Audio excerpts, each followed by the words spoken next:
السلام علیکم، میں ہوں فرحت عباس شاہ، آپ دیکھ رہے ہیں لاہور ٹی وی۔ آج کی فتح آپ کو پہلے سے میں مبارک دے رہا ہوں۔ ایک طرف عوام ہے، ایک طرف اسٹیبلشمنٹ ہے، اور جب ایک طرف ہے ہی عوام تو اس کا مطلب یہ ہے کہ اس کی جیت تو ووٹوں پہ ہے، تو وہ تو پھر اسی کی جیت ہے۔ اگر طاقت ہے، دھونس ہے، دھبا ہے اور ڈنڈا ہے تو پھر وہ تو علیحدہ بات ہے، لیکن اگر بات واقعی الیکشن کی ہے، ووٹوں کی بات ہے، تو عوام جیت چکی ہے۔ اس میں پی ٹی آئی جو ہے وہ عوام کی نمائندہ ترین جماعت ہے، عمران خان صاحب مقبول ترین لیڈر ہیں۔ تو اس وقت پورے ملک نے یہ فیصلہ کر لیا ہے کہ ہم نے اسٹیبلشمنٹ کو ہرانا ہی ہرانا ہے۔ یہ بہت ہی انتہائی اہم بات ہوئی ہے اس عہد میں، اور اس کا جو ہے وہ سہرا اور کریڈٹ اللہ تعالیٰ نے عمران خان کو دیا ہے کہ پہلی دفعہ واضح طور پر یہ کوئی نہیں کہہ رہا کہ یہ نون لیگ اور پی ٹی آئی کے درمیان یا پیپلز پارٹی اور پی ٹی آئی کے درمیان یا سیاسی پارٹیوں کے درمیان الیکشن ہے۔ ہر بندہ یہ کہہ رہا ہے کہ یہ اسٹیبلشمنٹ اور پاکستانی عوام کے درمیان الیکشن ہے۔ ایاز میر صاحب نے اپنے ایک پروگرام میں کہا، جب ان سے سوال کیا گیا کہ یہ جو نون لیگ ہے اور یہ جو حمزہ صاحب ہیں اور عمران خان، پرویز الہی صاحب اور یہ جو پی ٹی آئی ہے، انہوں نے کہا بھائی نہیں، ایسی بات ہی نہیں ہے، یہ نون لیگ اور پی ٹی آئی کے درمیان الیکشن نہیں ہے، یہ اسٹیبلشمنٹ اور پی ٹی آئی یا اسٹیبلشمنٹ اور عوام کے درمیان الیکشن ہے۔ اور یہ بات اب واضح ہو گئی ہے۔ اصل میں پہلے ہوتا یہ تھا کہ اتنا میڈیا چوکس نہیں ہوتا تھا، لوگ اتنے ویل انفارمڈ نہیں ہوتے تھے جتنے اب ہیں۔ پھر عمران خان کے بیانیے نے، اس کی مقبولیت نے، لوگوں کے دلوں میں عمران خان کی چاہت نے یہ شعور پیدا کر دیا ہے کامیابی سے کہ عوام کو اصل میں غلام بنا کے رکھا کس نے ہوا ہے، کون ہے جو عوام کی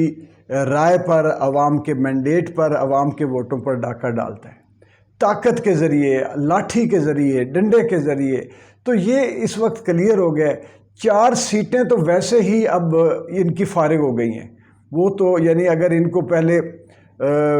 9 سیٹیں چاہیے تھی نون لیگ کو، تو ان کے اندر سے 4 بندے جو ہے وہ ایک ڈسکوالیفائی ہو گیا، 3 بندے اٹھ کے پرویز الہی صاحب کے پاس پہنچ گئے، 2 نے تو ریزائن دے دیا، چوتھے نے بھی اعلان کر دیا ہے رات کو۔ تو 4 سیٹیں یعنی کہ پہلے جو ان کے پاس موجود تھے، نئے تو انہوں نے کیا جیتنے ہیں یا لینے ہیں، پہلوں میں سے موجود لوگوں میں سے 4 بندے جو ہیں وہ خدا حافظ کہہ گئے ہیں۔ اور جب یہ ہارتا ہوا، اب ساری بازی الٹ جانی ہے، کیونکہ ادھر تو سارا طبقہ ہی وہ ہے جو اشاروں پہ ناچنے والا ہے، جو مفاد پرست ہے۔ سرمایہ دارانہ سیاست ہوتی ہی مفاد پرستی کی بنیاد پر ہے، اور نظریاتی سیاست جو ہے وہ سچائی اور ایثار اور قربانی کی بنیاد پر ہوتی ہے۔ اب ایک طرف لا الہ الا اللہ کا نظریہ ہے، دوسری طرف جو ہے وہ سرمایہ داری اور مفاد پرستی کا نظریہ ہے، تو یہاں تو پھر لا الہ الا اللہ کا پرچم ہی بلند ہوگا۔ میں نے آپ کو پچھلی ویڈیو میں بتایا تھا کہ پورے لاہور اور ہر اس جگہ پہ جو علماء دین ہیں، مشائخ ہیں، مشائخ عظام ہیں، اور جتنی بھی دینی قوتیں ہیں یا دینی ہستیاں ہیں، دینی لوگ ہیں، انہوں نے ایک دوسرے کے کانوں میں جا جا کے اذانیں دے دی ہیں کہ ہم نے عمران خان کا ساتھ دینا ہے۔ آج جب وہ ایک مشائخ جو اب شیخ صاحب جب انہوں نے آئے، چودھری پرویز الہی صاحب شرک پور شریف کے آئے جب، تو انہوں نے ریزائن دیتے ہوئے کہا کہ انہوں نے کہا بات یہ ہے کہ عمران خان نے اقوام متحدہ میں رسول اکرم صلی اللہ علیہ وسلم کی ناموس اور عزت اور وقار کی جو پاسداری کی ہے، جو اسلاموفوبیا کے خلاف جو جنگ کی ہے، یہاں پر جو سیرت رسول اکرم صلی اللہ علیہ وسلم کی تعلیم اور تربیت کی بات کی ہے ہمارے ملک میں، جو یونیورسٹی بنائی ہے، ہم تو بھائی اس کو ووٹ دیں گے، ہم تو ہیں عاشق رسول، ہم عمران خان کے ساتھ کھڑے۔ اور ایک بات بہت انہوں نے خوبصورت کی، انہوں نے کہا جو قائد اعظم تھے وہ کوئی داڑھی باریش آدمی نہیں تھے، داڑھی مون تھے، لیکن وہ اللہ کے ولی تھے۔ ان کی ڈیوٹی لگی ہوئی تھی کہ مسلمانوں کی قیادت کر کے ایک ملک کو، اب مسلمانوں کو ان کے تسلط سے رہا کروایا جائے، اور ایک آزاد لا الہ الا اللہ کی بنیاد پر اس نظریے پر ایک ریاست قائم کی جائے۔ تو وہ تو ضروری نہیں ہوتا کہ داڑھی رکھی ہو یا آپ اس طرح کے ایک مولوی نظر آتے ہوں یا مولویوں والی شکل ہو، دین کے لیے ضروری نہیں ہے، اللہ کا ولی ہر صورت میں ہو سکتا ہے۔ تو آج عمران خان نے بھی وہ کام کر کے دکھا دیا ہے، خاص طور پہ رسول اکرم صلی اللہ علیہ وسلم کی ذات کے حوالے سے جس طرح جنگ لڑی ہے، اور ایک ایک ملکوں کو فون کر کے، ان کے صدور کو فون کر کے کہا ہے کہ آپ باز آئیں اس بات سے،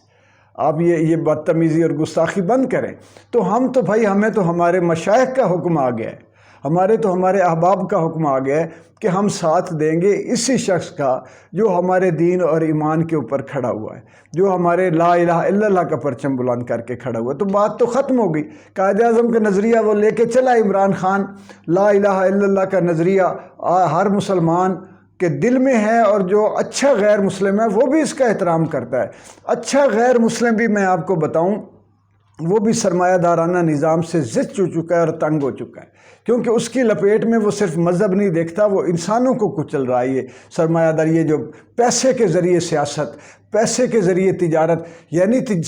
سکول بھی تجارتی، ہسپتال بھی تجارتی، کاروباری ہسپتال ہیں، وہ منافع کما رہے ہوتے ہیں، علاج نہیں کر رہے ہوتے، ٹیسٹوں کے ٹیسٹ جعلی اور آپریشن مصنوعی جعلی آپریشن بنا کے، اور اتنے پیسے، یہ کاروباری لوگ۔ اسی طرح تعلیم کو کاروبار بنا کے رکھ دیا گیا کہ جس کے پاس پیسے نہیں ہیں اس کا بچہ پڑھ ہی نہیں سکتا، تعلیم ہی نہیں حاصل کر سکتا، جس کے پاس پیسہ نہیں ہے وہ زندگی نہیں خرید سکتا، علاج نہیں خرید سکتا، شفا نہیں خرید سکتا۔ تو یہ ہے سرمایہ دارانہ نظام۔ اور لا الہ الا اللہ کا نعرہ اور نظریہ جو ہے وہ اس کی مذمت کرتا ہے، اس پر لعنت بھیجتا ہے۔ وہ خیر کا نظریہ ہے، وہ رحمت للعالمین کا دیا ہوا نظریہ ہے، وہ رحمت ہے، برکت ہے۔ تو اس نظریے کی فتح ہو چکی ہے، میری طرف سے آپ مبارکباد قبول فرمائیں۔ باقی یہ جو اسٹیبلشمنٹ اور عوام کی جنگ ہے یہ ابھی جاری رہے گی، اس پہ وہ قبضہ کوئی نہیں۔ میں بار بار کہتا ہوں کہ آسانی سے قبضہ کوئی نہیں چھوڑتا، جس کی جگاڑیں لگی ہوں، جس کو سہولتیں ملتی ہوں، جس کو فیسلٹیز بے بہا ہوں، جس کے اشارے اور حکم پر پورا ملک الٹا سیدھا ہو جائے، اس کو وہ اپنا قبضہ نہیں چھوڑتا۔ اجازت دیجیے، لاہور ٹی وی کو سبسکرائب کر لیجیے، ویڈیو کو لائک اور شیئر ضرور کیجیے۔ بہت شکریہ۔